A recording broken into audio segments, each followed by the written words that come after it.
In today's ride along, I'm rolling heavy with the Sandman. What up, Sandman? What up, D?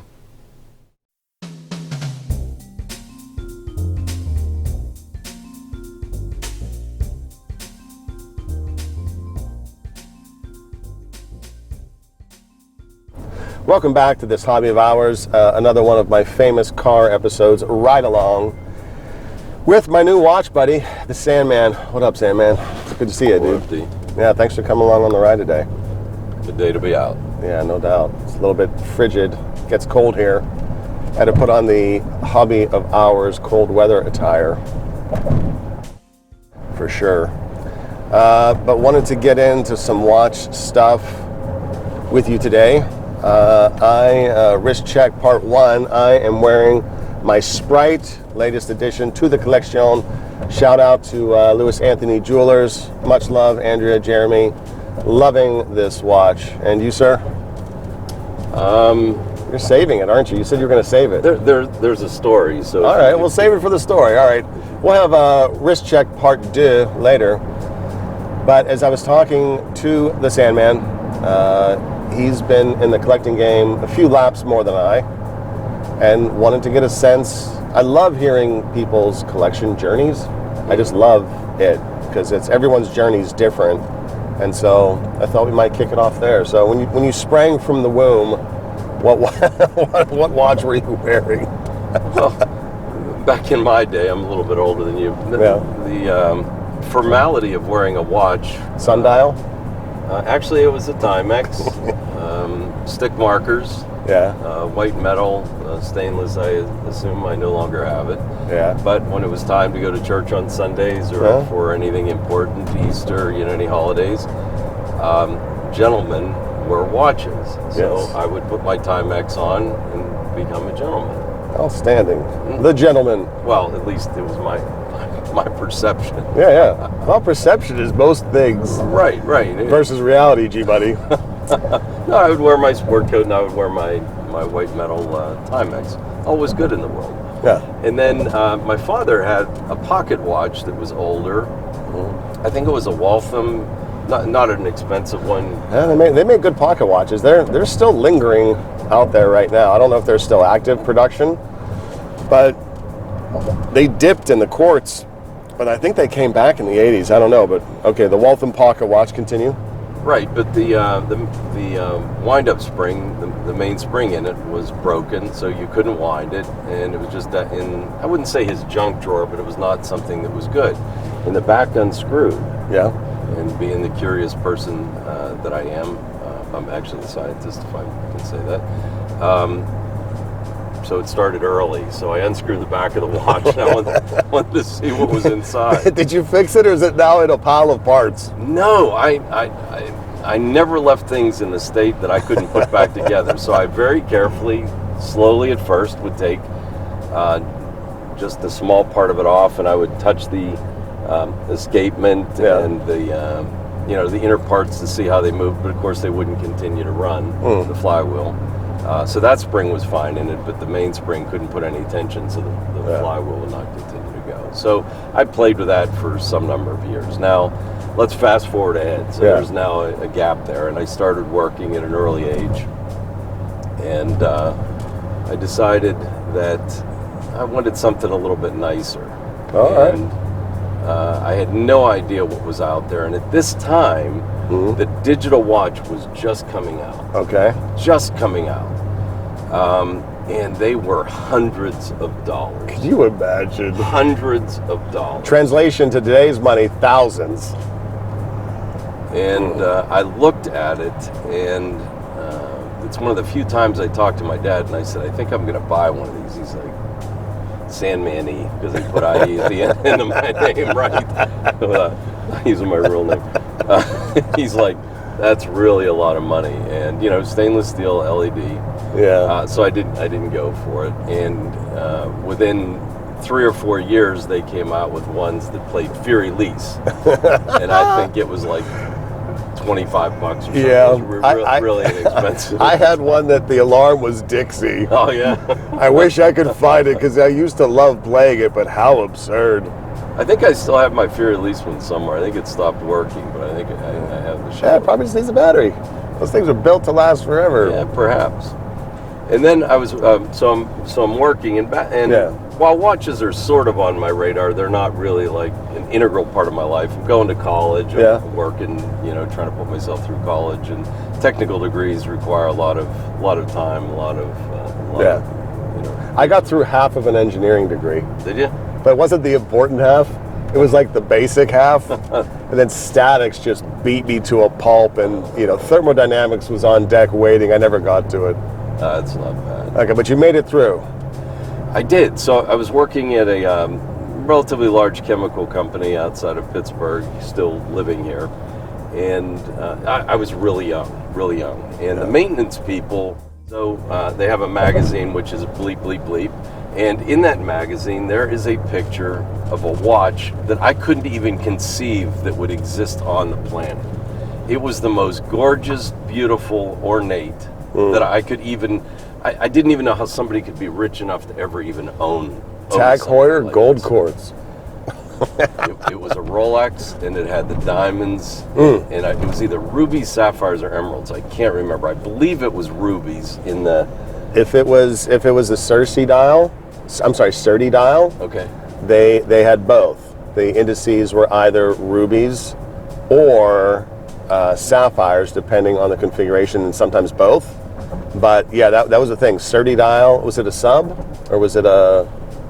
I don't remember because I was so overwhelmed by all the Oh, you like the bling bling. things. Yeah. Well, I didn't know that I liked the bling. Yeah, that's cool. But this was like, how big a yacht and how many buildings do you have to own to like afford a watch like this? Like, do they even sell any like this? Like you have to realize when you're starting out, you're 17, 18, 19 years old. You weren't married with kids yet, right? This was still okay. All right, so it was inconceivable that somebody could have enough money to own something like this. Well, you didn't that far out of my wheelhouse. Wow, you didn't need to get it approved at that point, which is what I was driving at. But go on. Right. But it was literally probably 5 years' salary for me for what I was making at the time. Whoa. Yeah. You know what? Those are around today, and they're not that bad. I think either if it's all gold, they are. But if it's the two-tone ones, I think you get. It was all gold. It was all. Oh, okay. Yeah, those all gold ones. They're going to be in the high 30s. But you can get a two-tone Cersei dial sub, I think, in mid-teens, like 15-ish. 14-ish. Yeah, I can't say it's my style today, but it was sort of neat, the though. aha moment where there's something that exists beyond my Timex and my Fury Lease digital. Something beyond. Too funny. So as time went on, I was interested in things that were a little high end, and I was taking a trip internationally, and I was in Italy, and I happened to pick up a quartz Gucci watch. The Gooch. Not the one with the gold and all the green and everything on it. It was sort of like a white, relatively antiseptic looking watch. It did have the Gucci colors around the ridge, and it was a leather band. And I probably wore that for, I don't know, maybe 3 years. And I thought I had arrived.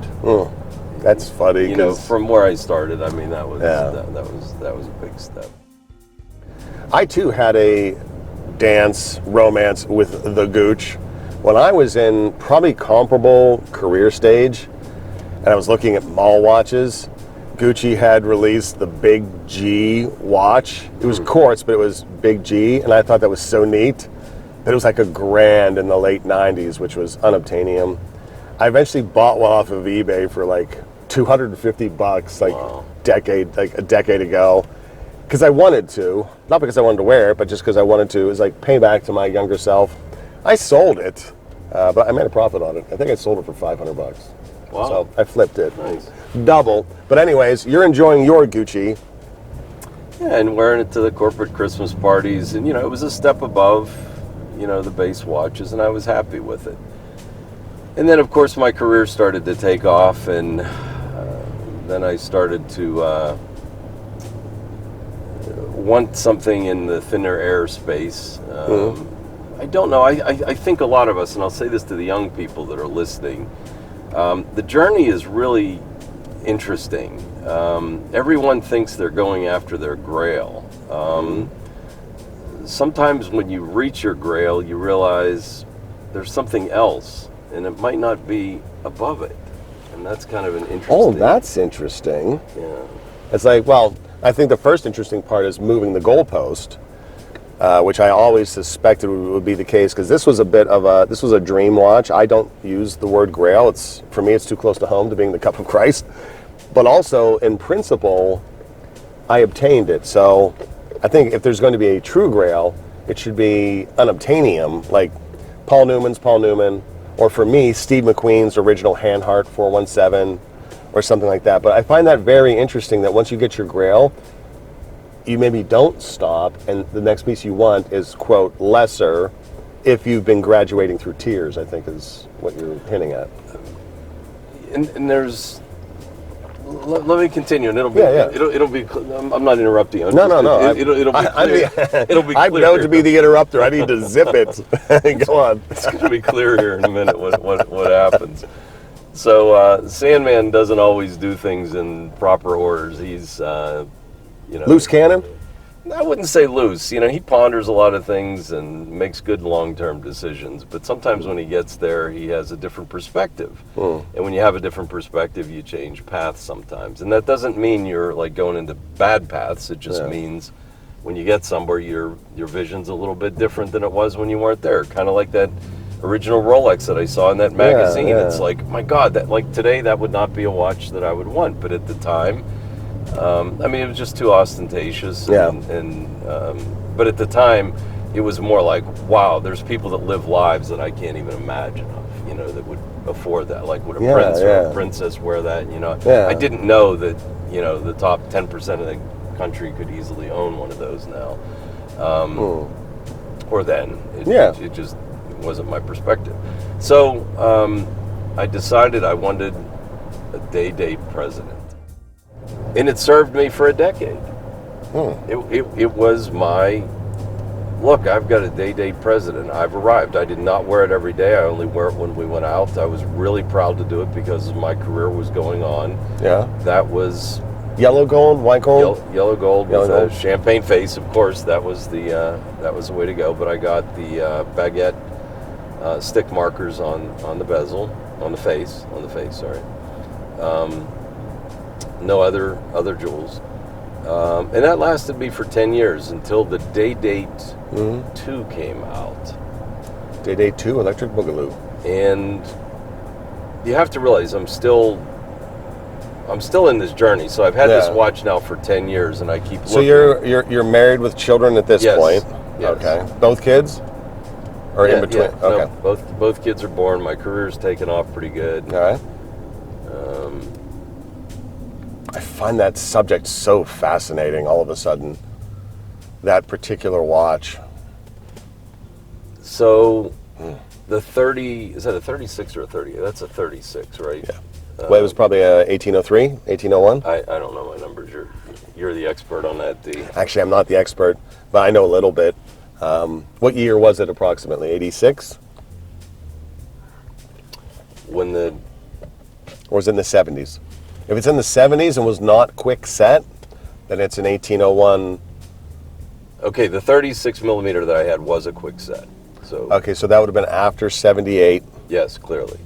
So that could have been in a 18030 or a 18010. I kind of don't know. I am not a Rolex reference junkie. I know enough to make myself have to edit it later when I'm looking at the footage. It's okay. Yeah. Okay, well, it was probably a 5-digit El Jefe. All right. And like I say, I had that for probably a decade until the Day-Date 2 came out. And I had more cash, so what I did was sell the 36 and bought the Day-Date 2, only to find out that it was just too big, too much gold. Heavy. 41 at that point? Was it 41 millimeters? I think it was, but the proportions are different than the Day-Date 40 now. Yeah. The bezel was much wider. It just looked like a lot more gold. Yeah. And from the time I bought it, I just wasn't wearing it anymore. Wasn't wearing it. Yeah, it was. That's the worst part, especially when you spend on a piece. I just wasn't wearing it. It was just too flashy, too much gold. Yeah. And I was kind of sad that I traded in my 36, but I didn't want to go back. And that was one of the places in my journey that I decided, all right, I need to shift gears here and say, what am I really looking for? Why do I wear a watch? What intrigues me? What do I really like? So I go to the AD and I want to examine what other watches there are. And I looked at Baume & Mercier, you know, there's a quartz for $2,000, $2,500 at the time, I think. There were Cartier, there were Togs, there were Togs. Yeah. We should change that because I think they say it Tag, but I think it's funnier if you call it Togs. Isn't it Tag Heuer? I thought it was Tag Heuer. Is it supposed to be Tog? Could you imagine? In Deutschland, that's just Tag Heuer. Yeah. I think Tag is a French company. No. Yeah. Wasn't it a French munitions or missile company? Is it a BMW or a BMW? I don't know. So Oh gosh. call excuse me if I'm mispronouncing it. No. I think it'd be really funny if we're the ones mispronouncing it because I don't know. We'll have to look that up. Tag Heuer. I like it. Go with it. Tag Heuer it is, brother. Okay. And I looked at many things, and I ended up buying a Tag Carrera. Oh, right on. It was a little big, didn't fit under my sleeve well. So which one was it roughly? Do you Black remember? face, chronograph. Three register or two? Oh man, I got rid of it not long after that. Oh, okay. It just was too big and wasn't quite me. It wasn't elegant enough. It was a sport watch, but it was not. You have to realize a lot of the events that I went to were higher end, and I didn't want to wear a sports watch. You needed to go under the cup. Approximately what year was that? Maybe I can pull it from the archives. 80s or 90s? 90s. 90s. Okay, so off the editorial staff, dig up a picture of a 90s Tag Heuer black dial chronograph Carrera. Yeah. All right. It was a nice watch. They still make it. I think it's still in production. Yeah. To be fair, it's a great piece. It was, and it was really cool. It just was not exactly what I was looking for. You see, I didn't know yet that you could have multiple watches. He didn't get the memo. Actually, he didn't get the facts. I was still ascribing to the fact that, one or two is good and three is bad. Wow, what a poisonous thought to have enter one's brain. And, I was doing some travel domestically and internationally, and that Carrera was just a little big. So I was at the AD back now, and they showed me this watch brand that I had heard of, but I had no idea of. It was called Patek Philippe. Patty Phil. Okay, Patek. No, I'm just Philip. teasing. Okay, Patek. is that better? No. Patek Philip. Okay. I'm making fun of me, not you. You said it. You said it right. It is kind of funny, especially with everything that Terry Sturd has gone on about lately. But we'll leave that for others to discuss. But so you roll in heavy, and you're checking out Patek for the first time. Well, I'm checking out anything. Nothing's out of. Look, I want to learn. Part of collecting anything is learning, right? Sure. I mean, in appreciating, it's not that you have to have everything that you see, but as you get further in your career and you develop what you like and what you need and what you've had, you're making adjustments as you go. So these watches are too. I'm sorry, go ahead. No, I'm saying well put. That's well put. So they had an Aquanaut there, a rubber strap. With the hand grenade pattern? I call it the hand grenade pattern. Yeah, sort of. Yeah, the guilloche on, I guess, is that a guilloche on there and painted, lacquered or something? I don't know what that is on top. I don't know either. But in any case, that was not too far out of my price point, but it was a stainless steel watch on a silicone rubber band. I'm like, who's going to pay that much for it? It's like... You'd be surprised. And... not long after that, one came in that was the travel time. Oh, yeah. And at that time, you could get some fairly good deals on thing, and they made me an offer I couldn't refuse. Well, was it which size of it was it? Because they make two sizes of those. The smaller one fits me better. It was the one that's current now. 5154 is that? Is that 5154? If I said my Rolex references were bad, my Patek references are worse. It's the travel time. And what I liked about it is when I was traveling, I had 2 time zones, and you just had pusher buttons. You didn't need your little wand. You just, My magic you could wand. just push it, and it has day-night indicators. Yeah. So you can tell your home zone while it's 9 o'clock at night, or 9 o'clock in the morning. And it's very thin. It's understated. And you know what? I wore that for like a couple of years. I love that watch, but that watch is largely bemoaned in the watch collector hobby, and for the life of me, I don't know why. I find it very attractive. It is an odd duck because it's got the two pushers on the left side and the one crown on the right. Mm-hmm. Well, maybe not. Gosh, holiday traffic. Trying to record an episode for Hobby of Hours here. Days before Christmas. Days! What are you getting me for Christmas, D? Can I tell you my grail now? Probably a Hobby of Hours t-shirt. Or actually a hat. Yeah. I could use something to cover this up. Get you all a those hat. years ago, I was 21 just the other day. Just the other day. Time moves by like a vulture in the sky. So I'll speed up a little because you don't. I love it. Keep going. You don't need to hear all this. So that's the reason we're here, is to hear it. So Patek Philippe is kind of like they're a different kind of watch company. I'll just leave it at that. Look, these things that's fair. Are there's a lot of handwork that goes into these. There's a lot of they're not as durable. If you're going to go golf with it, don't wear a Patek Philippe. Go get your Rolex or your Omega or any of these other more rugged brands. The Pateks, especially the one that I'm wearing that I'm going to show to you here in a minute. Yeah. I would not be swinging a baseball bat or a golf club with it. On that note, I always said that this watch was going to be my golf watch. Yeah. Because of the rotating bezel. It goes up to 24. I don't want to keep score in the fairway. It's good that it goes up to 24. It needs to go higher if you're playing the three hole. But now that I have it, I'll probably wear my other golf watch. Okay, so the finishing is certainly, we can respect it. It's next level. It is, and you have to sort of like be referred. Like if you have $1 million, you just can't go in and buy a Patek Philippe. Yeah, which is, it takes the Rolex allocation process to a very kind of different, lofty level. Right, and to have to be approved and things like this, it's kind of weird to me, but in a way it's nice. But what I really like about the Patek Philippe's are nobody knows what they are.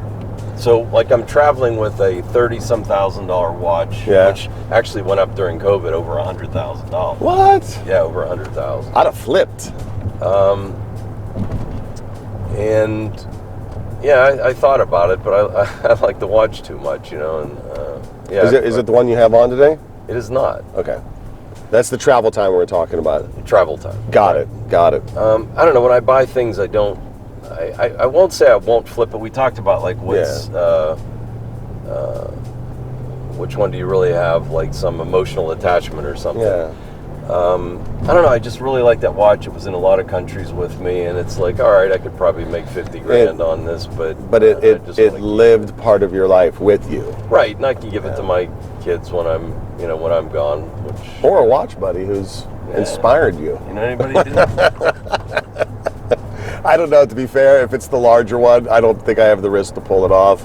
The ladies model looks fabulous on me, but it's more, to be fair, that one is more of a unisex. It is. That particular one that's scheduled for ladies is unisex. Need to blast the cold air. I'm not one to like do things twice. I like to buy quality and never look back.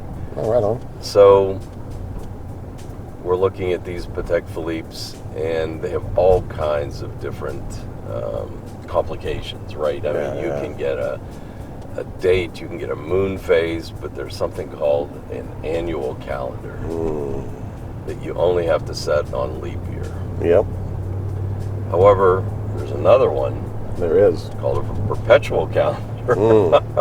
Perp. That you don't have to set at all, except for daylight savings time, which hopefully we'll get rid of soon. Oh, they're thinking about getting rid of that? Is Trump going to get rid of that? Actually, we want to keep daylight savings, right? Yeah. So we want it to stay light, darker. So Yeah. I think we should just go to GMT myself and share everything with the whole world. I mean, I do some amateur radio operating, and we use GMT all the time. And we have GMT watches. Yeah, we do. So, you might start work at 8 a.m., 10 a.m., midnight. It depends on where you are in the world, but everybody is synced. So when they say, "Hey, I'll call you at 0600 hours," you know what time. You know what? So that makes sense. I mean, get them to switch over to the metric system first, and then we'll get we'll fix the clocks next. Well, it was right? promised to me in high school that in grade school, that before I graduated high school, we would be converted to the metric system. It's true story. We are in the watch world. Like, we don't use inches in the watch world, right? I mean, amongst collectors, it's millimeters, face diameter, height. Yeah, in the sciences, that's all I use is metric. But you're looking at these complications. Perpetual calendar has popped on the radar. I get a decent price on a perpetual calendar, which those watching know that they are in the upper ends of 5 digits and touching on almost 6 digits. Dang. But I wanted one, and instead of having money sit in the bank, I decided I'm going to make a move on it. Oh, right on. And that's what I'm wearing today. But I did not. So let me tell you why I bought this. Okay. So the tech portion of having something that you never have to set. I mean, if it was not for daylight savings change, it's hundreds of years before you have to set your watch. Yeah. And the more complications you have, that's really nice, because you're like, oh, what's the day? What's the date? What's the moon phase?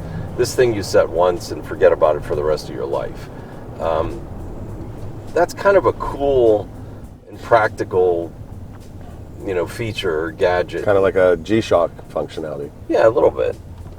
Just a little more expensive, a little better resale value, which we're going to talk about in a minute. So I got this watch, and it has this absolutely old man boring brown, uninteresting alligator strap or croc strap. I don't remember if it's alligator or croc. Don't. Sorry, Mr. Patek. Don't get me on that one. It's only handmade by one lady in the factory. But it was boring brown, just monotone, dark, boring brown. And you'll see the custom burgundy band that I had made to get rid of that boring brown. The burgundy band is. Where did you get that band from? That was made by the woman at Patek Philippe. Yeah, there's one person that makes it. I waited around 4 months to get it, but that was hand custom. They made it. Wow. Dang.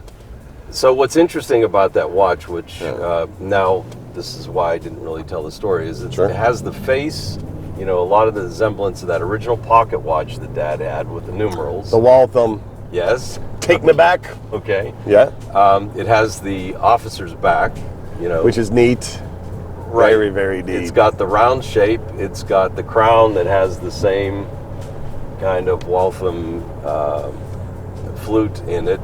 Wow. I didn't see the boomerang coming, man. You just hit me in the coconut with a boomerang. That was awesome. So what is the reference number of that, so I can look it up some? 5159R. 5159R. That's that's Sandman's pirate watch. Aye. Wow. And so how long have you had that one? This one I've had 3 or 4 years? No, more than that. More? Okay. More than a decade, I think. They changed the size. There was a smaller version, then it went to the larger size, which I would not have bought the smaller dial size, case size. This one, I think, fits my wrist well. Yeah. And it was rose gold, red gold, whatever you want to call it. Love it. A little less flashy. So this watch I can wear, again, really anywhere, and people don't recognize it. They don't get it. Yeah. Which is great. Yeah, because there's a lot of watch crime, and we always advocate to keep your stuff in the bank. I do. Keep it in the bank. And I think while I was turning the car around, you mentioned you wanted to speak to the younger generation, impart some pearls of wisdom to us. Right. So I leapfrogged right? So my finances came to a point, and I got this watch. It was not a grail watch. It was sort of an opportunity. I saw it. It's a non-conventional, a little less traditional. I spruced it up with the burgundy. Yeah. But now here I am sitting with a watch that people would drool. Maybe not over the style, but this level. I'll just say this level of watch. Yeah. But I'm like, well, wait a minute. There's a sub. There's a stainless steel top. I never had a stainless steel sub. I never had an Omega. I never had all this stuff that you younger people get to enjoy. Yeah. You're looking up, and I'm like, well. And you're looking back. Yeah.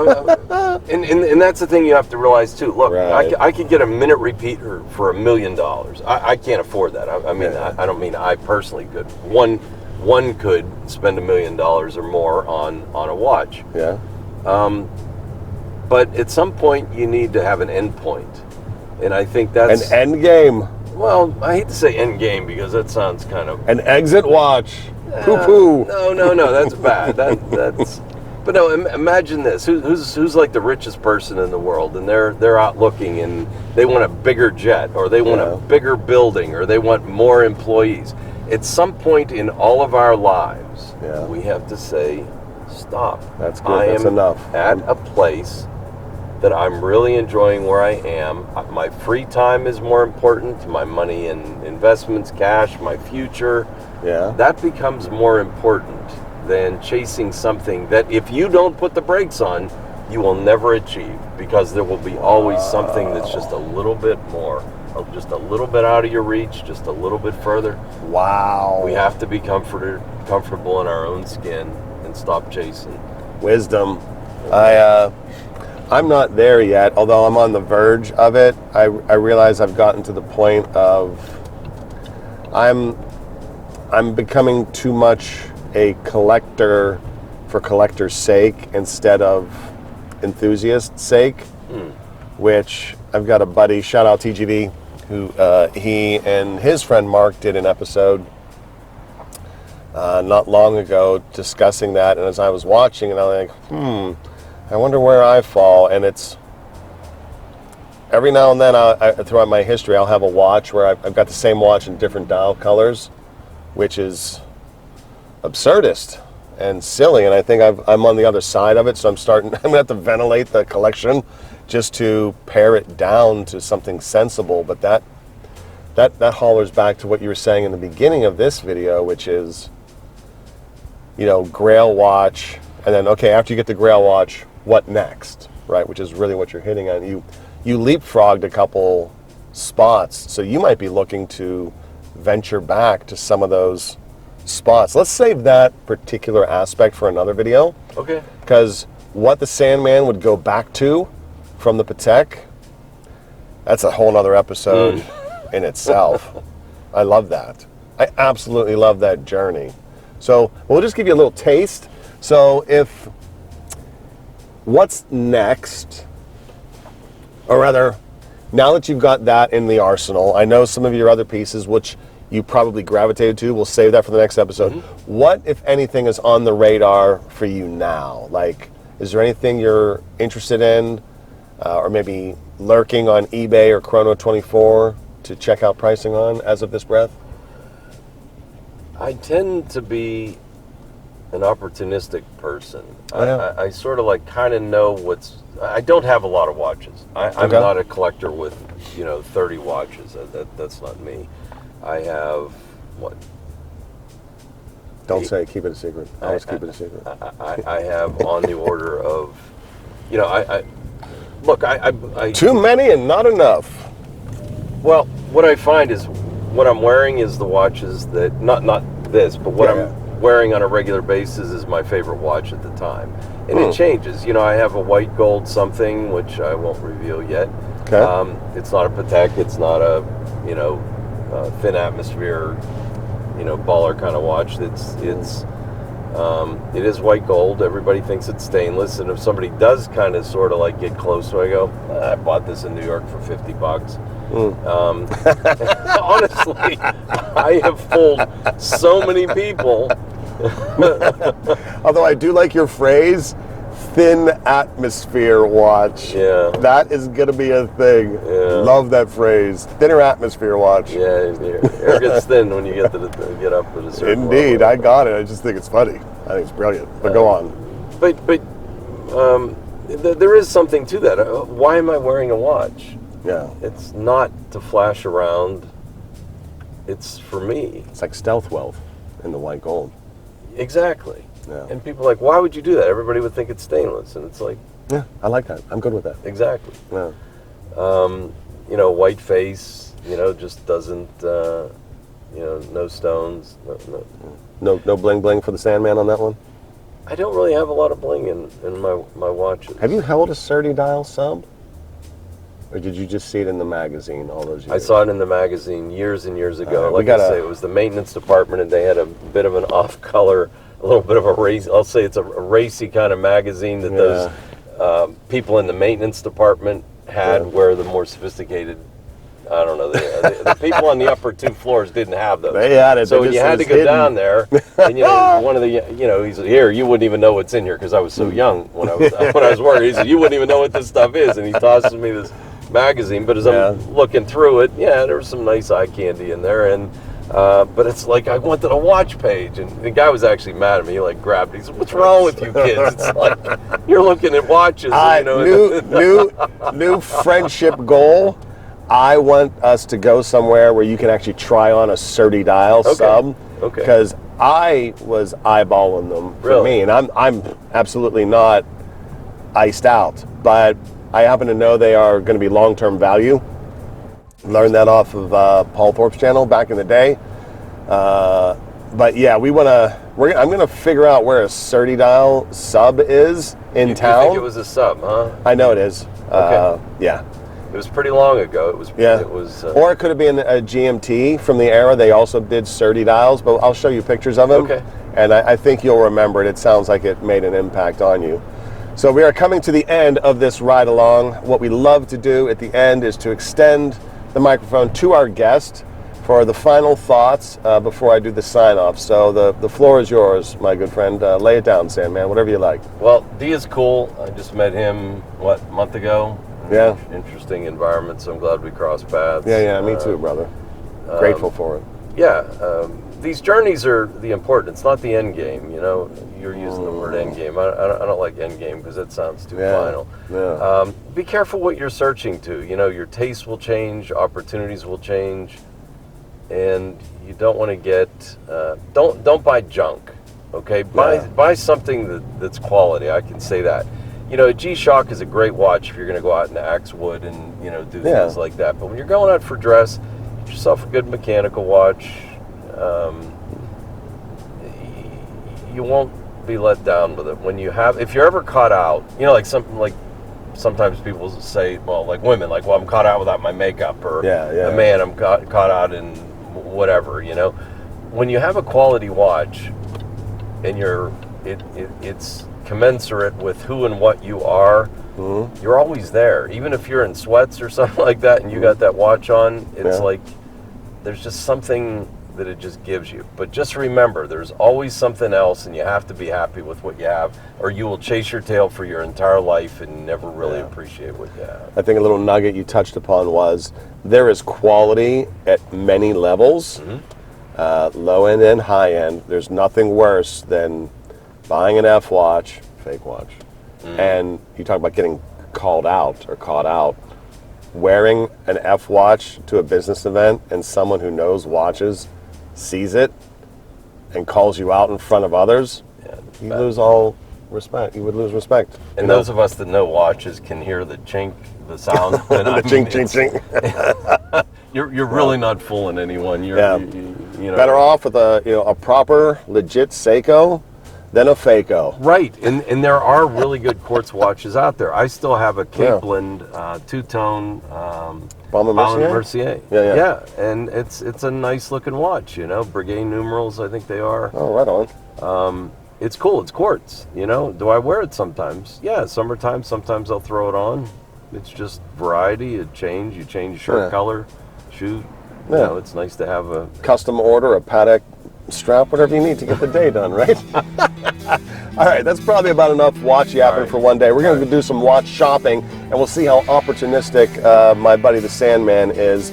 So thank you for coming along on the ride, brother. Thank you, D. And thank you for coming along on the ride in this wonderful, beautiful hobby of ours. Thank you all. Have a good day. Yeah. Peace! Sandman. We need to come up with a cool song too now. Sandman can. The Sandman. Give me a $30 sub. If you'd like to support the channel, head over to hobbyofhours.com. We've got artwork, coffee mugs, hats, t-shirts, and even a watch book. 1001 Watch Designs, Volume 1. Over 1,000 designs in here. Steampunk, super futuristic, kaleidoscope, even super real ones. Watches that you could probably put on your wrist today. It's a great way to support the channel. Thanks for coming along on the ride.